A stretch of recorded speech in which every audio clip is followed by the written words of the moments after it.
আজকে বানাবো পটল আর চিংড়ি মাছ বাটা। প্রথমে পটলগুলোকে ভালো করে খোসা ছাড়াবো না, এর উপরে যে চামড়াটা থাকে পাতলা চামড়াটা ছাড়িয়ে নেব। ছাড়িয়ে নিয়ে এবার এটাকে ছোট ছোট করে টুকরো করে নেব। যে যেরকম টুকরো, একটু বড় বড় করলেও ক্ষতি নেই, তা ছোট করে করছি সেদ্ধটা তাড়াতাড়ি হয়ে যাবে, সে কারণে এটাকে ছোট ছোট করে কেটে নিলাম। নিয়ে এবার এতে গরম জল, কড়াতে জল বসিয়ে দিয়েছি, দিয়ে এতে পটলগুলো দেবো আর একটু সামান্য নুন দিয়ে দেবো।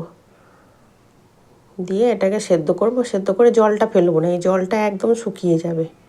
আর এই যে চিংড়ি মাছ রেখেছি, চিংড়ি মাছটা ভেজে নেব। এবার পটলটা সেদ্ধ হয়ে গেছে, আর এখানে দিয়েছি একটা পেঁয়াজ, রসুন আর কাঁচা লঙ্কা। ঝালটা যে যেরকম খায় সে সেরকম দেবে। আর ওই সেদ্ধ করা পটলটা একটু ঠান্ডা করে নিয়ে, আর এই যে চিংড়ি মাছ ভাজা, চিংড়ি মাছ ভেজে দিয়ে দিয়েছি। এবার এটাকে বেটে নেবো। বেটে কড়াতে তেল দেব, খুব বেশি তেল লাগে না, অল্প তেলেই হয়ে যায়। আর দেবো শুকনো লঙ্কা আর কালো জিরে ফোড়ন। শুকনো লঙ্কা কালো জিরে ফোড়ন দিয়ে এবার এই বেটে রেখেছি চিংড়ি মাছ পটল সব বেটেছিলাম সেটা দিয়ে দেবো। দিয়ে এবার এটাকে ভালো করে নাড়তে হবে, বেশ ভাজা ভাজা হবে। আর একটু নুন দেবো, আর একটু 1 চামচ হলুদ দিয়ে দেবো।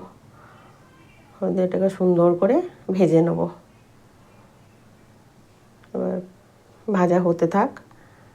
তারপরে ভাজা হয়ে গেছে নামিয়ে নেবো, মানে জলটা একদম শুকিয়ে যাবে, এরকম শুকনো হয়ে যাবে। খেতে খুব টেস্ট হয়, খুব টেস্টি খাবার, ভাতের সাথে দারুণ।